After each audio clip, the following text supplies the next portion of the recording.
eu sou a Estela, eu sou uma das voluntárias e trabalhadoras do CIAE João de Camargo, que Jesus nos envolva agora e sempre. E hoje a reflexão que eu trago chama A Fé que Transporta Montanhas. Para isso eu me baseei no Evangelho segundo o Espiritismo, capítulo 19, os itens de 1 a 7. Essa expressão de Jesus, a fé que transporta montanhas, ela também é muito conhecida quando ele diz que a fé, se for do tamanho de um grão de mostarda, ela já é suficiente para promover muitas coisas. Transportar quais montanhas? As dificuldades, o preconceito, a falta de perdão, o fanatismo, o orgulho, o egoísmo. A fé, ela não necessariamente nasce com a gente, mas ela pode ser desenvolvida, a gente pode adquiri-la no decorrer da nossa encarnação. Algumas pessoas parece que já nasceram com muita fé, mas certamente elas, pela intuição, rememoraram outras encarnações em que elas já tinham esse potencial, então esse potencial estava adormecido nelas. Mas essa chama, a possibilidade da gente ter fé, é algo que todos nós podemos desenvolver no decorrer da nossa evolução. Existe, o que é muito comum em muitos de nós, ter uma fé vacilante. Então, ter aquela dúvida, ter uma certa incerteza, mas será mesmo, né, que Deus vai me ajudar na medida das minhas necessidades? Né? A fé sólida, ela sempre vai estar aliada à humildade. Ela vai ser uma fé que vai nos ajudar a ir transportando essas dificuldades, não de uma maneira milagrosa, mas tendo mais confiança em Deus do que em nós.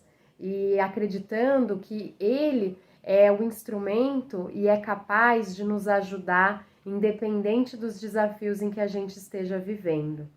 Na medida em que a gente vai solidificando a nossa fé, é inclusive mais provável de que a gente fique mais conectado com os benfeitores espirituais. Porque conforme a gente vai tendo uma conexão maior com o alto, quanto mais a gente tem fé e confiança desse amparo constante de Deus, mais facilmente a gente consegue elevar a nossa vibração. E isso naturalmente faz com que se aproximem de nós espíritos mais elevados. Muitas vezes, essa fé verdadeira e sólida que todos nós certamente admiramos em alguém, ela é possível e, inclusive, ela promove calma. É uma fé conectada à paciência, ao fato de acreditar que Deus, do jeito dele, no ritmo dele e no tempo dele, vai ser o agente de também nos ajudar nas nossas questões. Então, é claro que isso é um grande desafio, mas o poder, inclusive, dos nossos pensamentos e o poder da nossa fé, ele inclusive pode afetar nas questões magnéticas. Então, quando a gente vai numa casa espírita e aí a gente tem muita fé que aquele passe vai ajudar a gente a ficar melhor, vai ajudar a gente a ficar mais calmo, será que foi só o passe que deixou a gente mais calmo? Ou será que a nossa fé contribuiu para isso também? Certamente, quando a gente vai disponível a receber algo de bom, a gente já está aberto para aquilo, então o efeito é muito mais perceptível. Né? A isso, por exemplo, no Evangelho aponta, inclusive, o quanto que a fé ela pode promover mudanças nos fluidos, inclusive da água, a possibilidade, né, muitas vezes, de tratamentos com uma finalidade de trazer aí uma restauração, tanto física quanto espiritual nas pessoas. Então, o fato da gente fazer alguns tratamentos, né? Não sei se vocês têm o hábito de ir a uma casa espírita, tem alguns centros que recomendam a gente levar para certos tipos de passe uma garrafinha d'água. Tem algumas casas espíritas que logo depois que a gente toma o passe, a gente toma um pouquinho de água, né? E que aí a gente vai lá perguntar o que é, aí vão explicar que é uma água fluidificada. O que seria isso? Seria justamente o magnetismo da fé de uma ou de várias pessoas para colocar naquele recurso, naquele instrumento, como a água, por exemplo, para poder trazer bons fluidos para nós. Então, isso é um exemplo do quanto a fé, ela pode, ela é algo que é completamente relacionado à ação, é uma ação direta dos nossos pensamentos, da nossa atitude e de cada vez mais a gente tentar se aproximar do nosso Pai, que é Deus. No Espiritismo, fala-se muito que a gente vai em busca de uma fé raciocinada, ou seja, uma fé que a gente vai em busca de tentar encontrar entendimento, compreensão e até respostas para muitas coisas que às vezes ficam ali subentendidas ou de uma forma muito vaga, né? Então, por isso que quando a gente começa a frequentar um centro ou de repente assistir essas reflexões que tem toda semana, sempre é interessante a gente tentar se aproximar desse tema através da leitura do Evangelho ou até de algum outro livro, que às vezes, ou até filmes, né? Hoje em dia tem muitos filmes que também são releituras ali de livros, e isso vai ser um caminho para a gente ter cada vez mais elementos para a gente poder não só aprender, mas também de começar a colocar isso no nosso dia a dia. Tem uma história que eu tive acesso, é uma história que é o Chico Xavier que conta, mas que eu fiquei sabendo através das Pílulas do Evangelho do Ricardo Mello. Quem de repente nunca ouviu essas pílulas, pode entrar lá no instituto dele, que chama Instituto Namastê, e lá ele todo dia ele manda um áudio com um tema que traz ali uma reflexão a partir do Evangelho. E à noite ele manda a pílula a partir da pergunta de alguém, e aí ele vai e responde aquela dúvida a partir também da leitura e do entendimento do Evangelho.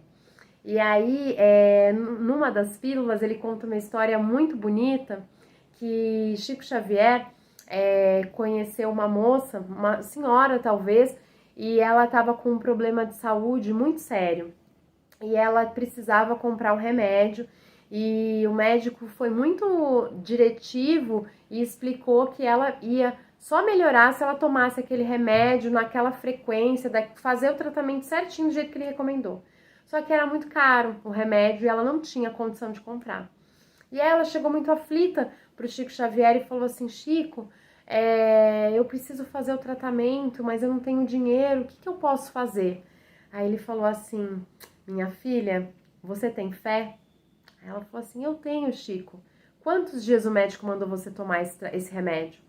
Aí ele falou um número, eu não vou lembrar exatamente, vamos supor que seja 30 dias, um mês inteiro, eu preciso tomar o remédio, Chico. Aí ele falou assim: então, minha filha, parta 30 pedacinhos de um papel e reze. Coloque fé que nesses papéis, eles não são papéis, eles são seus remédios, são seus medicamentos, para você poder garantir a sua melhora. E faça disso o seu tratamento. Coloque fé ali, faça com confiança e convicção de que nosso Pai vai te ajudar. E aí, de fato, ela deu tudo dela, toda a fé que ela tinha, ela conseguiu ali depositar naquele tratamento que o Chico sugeriu para ela. E depois daquele período, ela foi fazer o exame e a doença tinha sido eliminada, né? É claro que isso é uma história e que existem outras também que o Ricardo Mello conta, inclusive sobre o fato de que Deus coloca várias pessoas e vários recursos, inclusive a tecnologia, a nosso favor para poder nos ajudar. Então, com isso, eu não quero que ninguém pense: nossa, então lá no centro falaram para a gente parar de ir no médico. Não, claro que não. né? Nenhum avanço na medicina seria possível se Deus não permitisse. Então, se hoje em dia tem acesso, recursos e tratamentos para inúmeras coisas, a gente precisa fazer isso. Lembrem também de uma outra passagem do Evangelho, que a gente precisa fazer a nossa parte para Deus fazer a dele, né? Ajuda-te e o céu te ajudará. Mas uma forma da gente fazer a nossa parte é a gente ter convicção de que Deus está sempre conosco, de que o nosso mentor e vários benfeitores espirituais estão sempre muito disponíveis e muito desejosos que a gente entre em sintonia para poder receber todos os bons e os melhores fluidos que eles têm para nos oferecer. Então, essa história é só um exemplo do quanto que a nossa fé ela pode transformar e mudar muitas coisas. Não necessariamente a cura de uma doença física vai vir como veio na história dessa moça para o Chico Xavier, mas se a gente tiver convicção de que quando eu tô lá, indo no médico, tomando aquele remédio, fazendo aquele tratamento todo dia, daquele jeito, de que eu fazendo a minha parte, certamente Deus vai fazer o melhor que pode e nos ajudar a partir das nossas necessidades. Eu espero que tenha feito sentido e quem se interessar, as pílulas do Evangelho do Ricardo Mello também podem ser um caminho para a gente estar diariamente em contato com o Evangelho de Jesus. Graças a Deus.